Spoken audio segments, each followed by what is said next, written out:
We are live. Thank you all for tuning in to the Box Out Podcast. I am your host, Nate Mendez.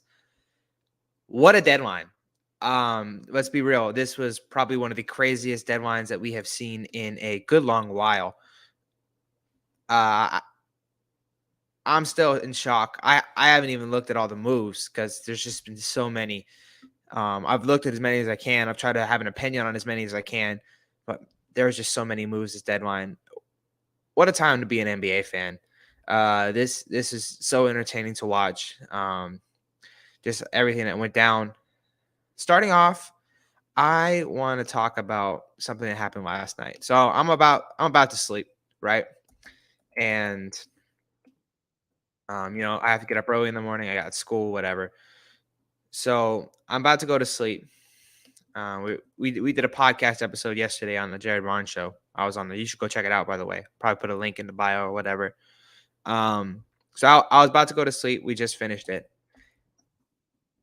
And so, it's about 11:30.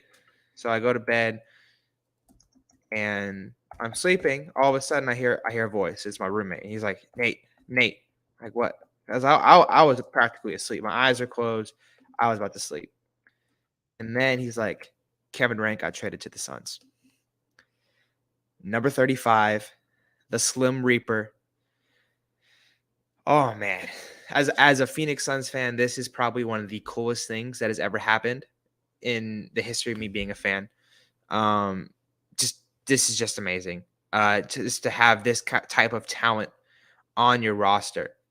He already joins the Phoenix Suns as the most talented Phoenix Sun, not the greatest Phoenix Sun. Don't come at me, Suns fans, but one probably the most talented Suns to ever wear that uniform. He unbelievable talent. This is a championship move. Um, this moves the needle greatly. If you look at a lot of the teams and a lot of the moves that happened over the West, I think when John Morant said I'm fine in the West, I think everybody took it personally. Just to be completely honest with you, just there were so many moves done, and a lot of superstars got moved out into the West. This was just such a crazy deadline. Um, yeah, I I am still shocked that everything that went down went down. But yeah, I'm trying to pull up these slides. That's my bad. Probably should have had this up a little bit before, but I'm very excited. A lot of people are asking, like about the Kevin Durant move. I mean, because he is a superstar. You trade away the twins. Um, that hurts. That one hurts me. I have a Mikal Bridges jersey. I bought the City jersey for Mikal Bridges, and that one hurt. That man. That I really wish that we could have kept him. But at the end of the day, it's Kevin Durant, and it's your job to go out and get us a title. And we really needed that title, and Kevin Durant gives us every opportunity to get that title. Very excited to see what all transpires. Kevin Durant's on a 4-year deal, so this is totally different than the Kyrie situation. So in the Maverick situation, you have Luka Doncic, who's a transcendent talent. Then you have Kyrie, who's also a transcendent talent, spiritually, kind of weird like that dude. But after that, you have Christian Wood. He is your third best player. Tim Hardaway Jr., those kind of guys. With the Phoenix Suns, you have, I would say Kevin Durant's probably your one. Devin Booker is your two. Probably one of the best, if not the best shooting guards in the league is your two. Along with one of the greatest scorers to ever touch a basketball is your one. Your number three, maybe a hot take, maybe not, but DeAndre Ayton's your three. Chris Paul is your four. I mean, this is such a great team, very, very talented team, and they gave up a little bit of depth. I mean, you gave up on wing depth, but they also got Darius Bazley in a trade for Dario Saric and I think a second. So, I mean, the Suns, if I had to guess, I would pick the Suns probably as the winner just because you got that much talent in return for what you gave up. So let's read the full details of the trade. Phoenix Suns, I'm going to pull up the official report on the trade. Mikal Bridges, Cam Johnson, Jay Crowder, 4 first-round picks, and a pick swap to the Brooklyn Nets in exchange for Kevin Durant and TJ Warren, underrated part of the deal that not a whole lot of people are talking about. TJ Warren used to be a Sun. Uh, he was kind of our microwave scorer. Um, Honestly, he was probably our second best player for the longest time. That's, props to Devin Booker, man. I am as a Suns fan, I am very thankful that he stayed and stuck around and said, I want to build something here in Phoenix. And then he went out and did it. You know, he's like helped recruit Monty Williams. He helped recruit James Jones. He helped recruit Durant. Like helped recruit Chris Paul. Devin Booker built something here in Phoenix when everyone said that he was crazy for staying in Phoenix. Some people were saying that Devin Booker could never be a superstar. There's this one thing where it's like Devin Booker could be Lou Williams.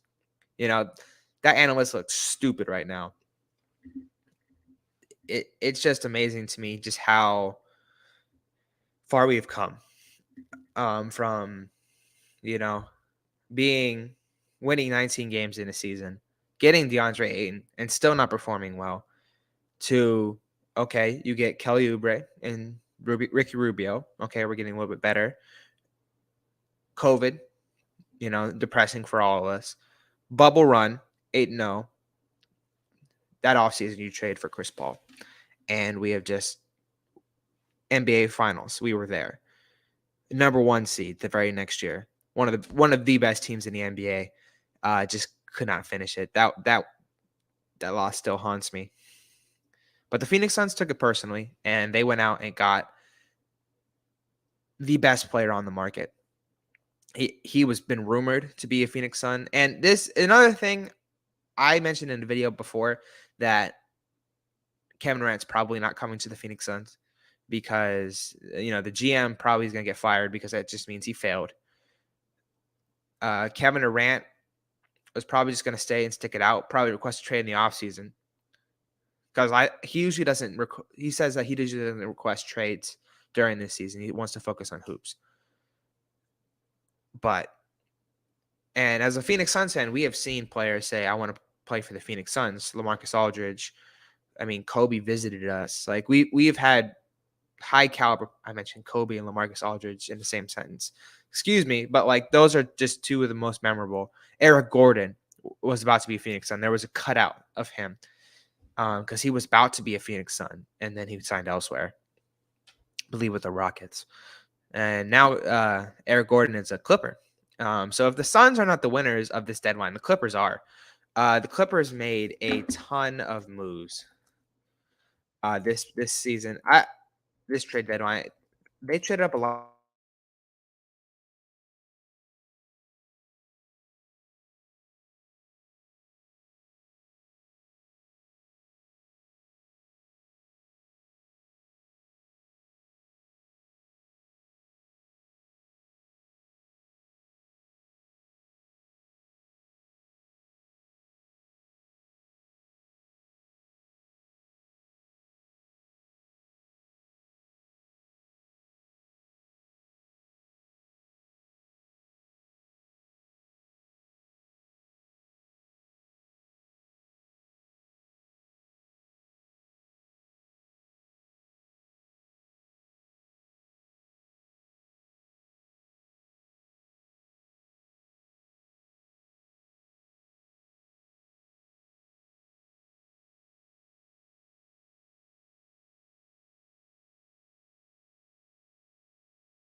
Hello.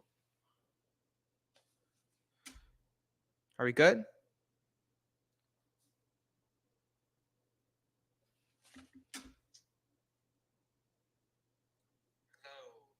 Yes, we're good. Okay. I am so sorry. My computer died. So I had to charge it up real quick. That is my bad. Yeah, I was just talking and then all of a sudden it's just like, oh, the computer shut off. So that's my bad. But having said that, what a deadline. Phoenix Suns probably are the winners of this deadline. Stronger up though is probably the Los Angeles Clippers. Now they did a lot of moves this season, this trade deadline. I had a Google slide. I don't think it's responding.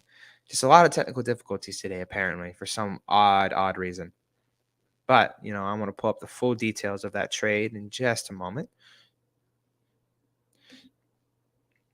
Yes. Okay. So the Rockets traded Eric. So this is a multi-team trade. So I think it was the Grizzlies, the Rockets, the Clippers, and then I think there were some other teams involved as well.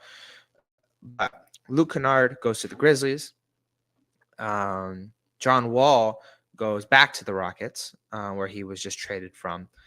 Eric Gordon finally finds a new team, and he goes to the Los Angeles Clippers.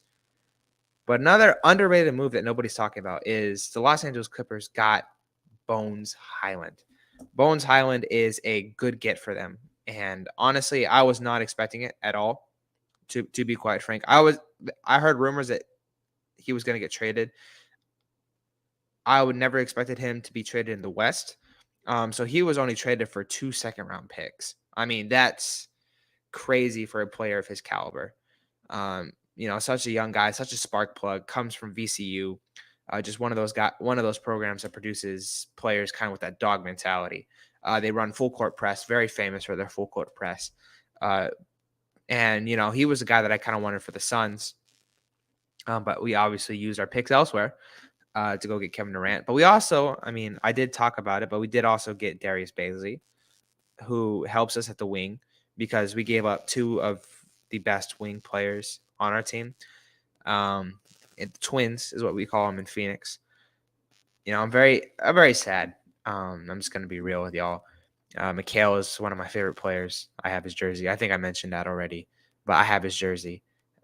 Cam Johnson was becoming a great player. Mikal Bridges was kind of becoming that Scottie Pippen. And I came prepared going into this deadline saying, we don't need to make that massive move for Kevin Durant. We probably just need some bench pieces because I didn't think the Kevin Durant trade was possible. But in the famous words of KG, anything is possible. And yeah, but even then, such a crazy deadline. Some people were saying it was going to be super boring. Some people were saying it was going to be the craziest deadline of all time. This is the craziest deadline of all time. So many teams just got better. The West specifically. The West is the dominant conference. Whoever wins a championship come to the West, and I think the West runs through Phoenix. Whoever goes to the championship, it's running through Phoenix. So, big moves that happened this trade deadline. Kyrie Irving went to the Mavericks. KD went to the Suns. Russell Westbrook went to the Jazz, where he's most likely going to get bought out, and he's probably going to go to the Clippers. D'Angelo Russell, he went to the Los Angeles Lakers. Mikal Bridges went to the Nets. Mo Bamba went to the Lakers because they traded Thomas Bryant for, I forget. I don't really know. I forget exactly who they traded for him, but it was not a great trade. Thomas Bryant was playing like an excellent center for them, and I think they kind of screwed that up. I think now is Mo Bamba probably be better than Thomas Bryant? Yes, but you don't have depth at center. So they're saying that they want to give Gabriel a run at backup center, but even then, that was kind of a dumb move. Pelinka, you did a great job. Hats off to you. You fleeced the Utah Jazz and the Timberwolves. So good on you. You did a good deadline, but the Thomas Bryant move was probably the move where I was a little skeptical. So let's see. Mo Bamba to the Lakers. Sadiq Bey to the Hawks. That's an underrated move nobody's talking about. Conley went to the Timberwolves. James Wiseman went to the Pistons. It's basically like a salary dump. Yeah, I think they got a pick out of it. Josh Hart went to the Knicks, where he reunites with Jalen Brunson. Bones Highland, we already talked about, went to the Clippers. Just such an amazing deadline. I wish they had a list of all these trades just listed out, because I'm trying to find them on Twitter and on the internet, and they're just all over the place because Shams has been blowing up my phone. So okay, there's reports that are saying Reggie Jackson is going to get bought out, most likely, and he's going to be pursued by the Phoenix Suns. That's amazing. Good on us. Russell Westbrook, he probably fits in our system, but he's probably going to be going to the Los Angeles Clippers. They were going to say that they were going to trade McHale. I guess it didn't happen because I believe deadline's over. Man, this is just crazy. Oh, Gary Payton II went back to the Warriors, I think for like 5 seconds. Jay Crowder, that saga's finally over. He was moved in the Kevin Durant deal, but then Brooklyn traded him to the Milwaukee Bucks, who've won him for a long time, in exchange for 5 second-round picks. So, just a lot of crazy things have happened. Man, this is amazing. Yeah, it's a great reunion. The Warriors are quietly becoming a contender again. Hopefully this stuff works, kind of just bringing the old gang back together again.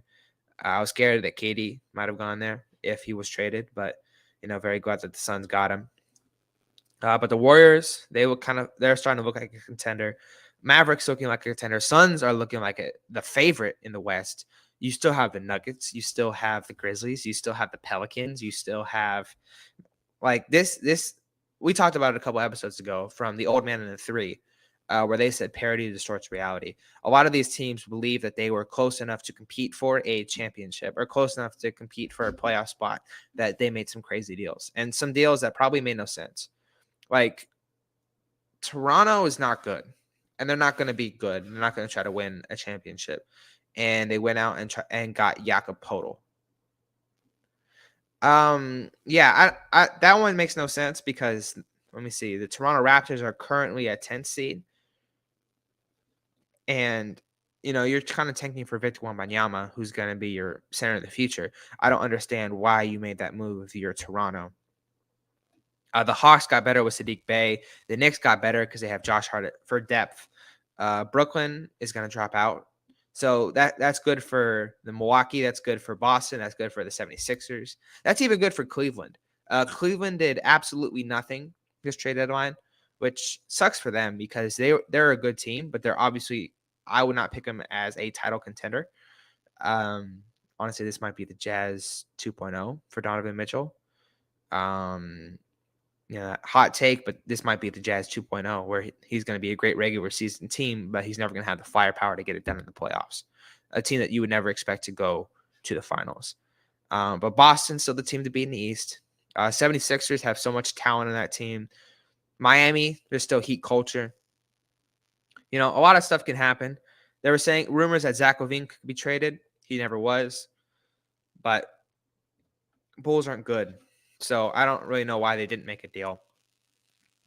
I rumored they're probably going to stay pat, and I got that one right. They didn't really make a whole lot of moves, if any. Let's see here. Yeah, Denver traded Bones Highland, so they're going to take a drop off because I don't believe that they really made any major trades to get back anything. They traded Bones Highland and really got nothing back in return. So that move really made no sense. I mean, there was a severed relationship, so you had to get rid of him because he wasn't going to play to his fullest ability. But even then, you probably should have gotten something else, another backup point guard. Maybe they expect to get Reggie Jackson, or maybe they expect to get Russell Westbrook, but we'll see. I mean, there's a lot. The buyout market's still crazy. Russell Westbrook, Reggie Jackson, Carmelo Anthony's still out there for a team that wants him. Just saying, Phoenix, or just saying even the Mavericks. Like he'd fit on the Mavericks. He'd fit on the Suns. Either one of those teams, just for a depth piece, a depth scoring for that team, he fits there perfectly. Uh, New Orleans, they didn't really do anything. Um, you know, they oh sorry, excuse me, they got Josh Richardson from the San Antonio Spurs. That's good. That's a good move for them. But I mean, it's not a needle mover per se, because CJ McCollum's your point guard, and he's going to be a good off the bench piece. But you also want Jose Alvarado in there. I don't know how those two are going to coexist back in that backcourt for the bench. Yeah, Golden State with Gary Payton II, dumping off Wiseman. They get picks for the future. That was actually a really decent trade. I really like that for them. Um, Hold on, Shams tweeted again. Oh, we have the third best odds to win the title. The Phoenix Suns do, so that's cool. But Phoenix apparently starting to be the place to be with their new owner and everything. Hats off to Ishbia for doing what he does. Portland got worse. I would say they didn't do anything. They lost Josh Hart and really got nothing back in return. Yeah, poor Dame. I mean, you trade away Gary Payton II, you get back Matisse Thybulle. That's sad. I'm sorry. Uh, you probably had a trade. I mean, you get Cam Reddish and Matisse Thybulle, but those aren't pieces you want back in return in order to give Dame what he wants. At this point, you got to trade Dame or you have to trade Simons to get a good piece, and they just weren't willing to do either of those, and so now they're kind of just stuck in mediocrity. Utah is tanking. That's confirmed now. They traded Malik Beasley. They traded Jared Vanderbilt. They traded Mike Conley, and they got back Russell Westbrook and a top five or top four protected pick from the Lakers. Which that trade still baffles me because I was expecting a big move to be done this deadline if you make that move, because that move really makes no sense to me. OKC, getting rid of Darius Baisley, Mike Muscala. They got rid of both of those guys. They're tanking for sure. LA is currently 2 games back from the 10th seed right now. So, I mean, the Lakers are kind of in shambles. But now, honestly, with all that depth and everybody healthy, that's a contender. That's a scary team to watch out for. So now, where it was kind of the Grizzlies were the favorites, Denver was a favorite. I mean, Sacramento is currently the 3rd seed. You're going to see LA jump up. You're going to see Golden State jump up. You're going to see New Orleans, who's 7 right now, jump way up. Clippers probably going to jump up. I mean, Memphis got Luke Kennard in the deal. They traded away Danny Green. I'm not sold on that move. I'm not sure how much more that makes him a contender. He's a great shooter, but I don't know how much more that makes them a contender. Especially if you're in a late game situation and you know the play they're going to call. Because I have never seen a Grizzlies game end in a different way when it's a close game. So that's yet to be seen. Yeah, so this is the first live stream. I don't think I got anybody watching live, but that's okay. It's about 3 o'clock right now, Central Time. Most of you are probably at work, or most of you are at school or something. So I understand. But thank you all for tuning in. For those who are watching this later on, and I hope your team got better. Mine certainly did, and this has just been an exciting trade deadline for me. But yeah, the NBA championship runs through the West. Plain and simple, runs through the West. I don't care who you put up in the East. Boston, Milwaukee, 76ers. Those are probably my 3 that I would pick to come out. They're not doing anything against any of these Western Conference teams. They're not stopping Luka and Kyrie. They're not stopping Devin Booker and KD. They're not stopping Nikola Jokic and the crew. They're not stopping Memphis and their band of cringy brothers. They're not stopping those guys. They're not stopping Zion and whoever else.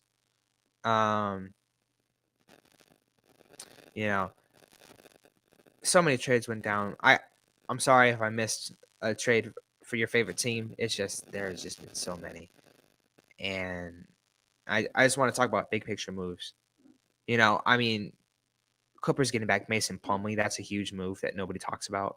So Clippers got Mason Plumlee, they got Eric Gordon. They got so many guys. And they're looking to revamp their depth in order to become a good team again. Bones Highland to the Clippers. So yeah, Clippers and the Suns are my two winners of the deadline. If I had to pick a loser, sorry, Brooklyn. You just lost two superstars. You probably are my loser. Even though the trades weren't bad, you're probably my loser. And the Cleveland Cavaliers for doing absolutely nothing while you are a fourth seed in the East. You know you're not going to compete for a championship. You should have went out and made a move. Isaac Okoro is not going to start on a championship level team. You should have went out and made a move. You didn't. So my winners are Phoenix, Los Angeles Clippers. Almost both LA teams are my winners. They went out and they got hoopers for LeBron and AD to play with in exchange for Russ. So shout out to Rob Pelinka. Shout out to I don't know the GM of anybody else really. Rob Pelinka's kind of just been on blast because the Lakers are famous. Shout out to the Lakers. Shout out to the Clippers. Shout out to Joe Tsai. Even though he's put in a tough situation, he still got the best assets out of it. But you are my loser just because you lost to superstar caliber players. And the Cleveland Cavaliers, I don't know what you're doing, Dan Gilbert. Matt Ishbia is just better. For those of you who don't know, they are rivals in the mortgage industry. They do not like each other. So like when Matt Ishbia was voted to be the owner of the Phoenix Suns, the Cleveland Cavaliers abstained. It was unanimous. It was 29-0 with the Cavs abstaining. Like there is some serious beef with Matt Ishbia and Dan Gilbert. There's beef between Donovan Mitchell and Devin Booker and who's the better shooting guard. But they're never going to see each other in the finals because Cleveland will never make it because they didn't make a move this deadline. So, you messed up. So, thank you all for tuning in. I appreciate all the support. I mean, this is about a 30-minute video. It was a crazy deadline. I went live, so it's a little awkward, and especially that one time where I just cut out completely. That's my bad. But thank you all for tuning in. And yeah, I hope to see you guys soon. And I'm very excited to see how this season is going to shape out. Thank you all. Adios.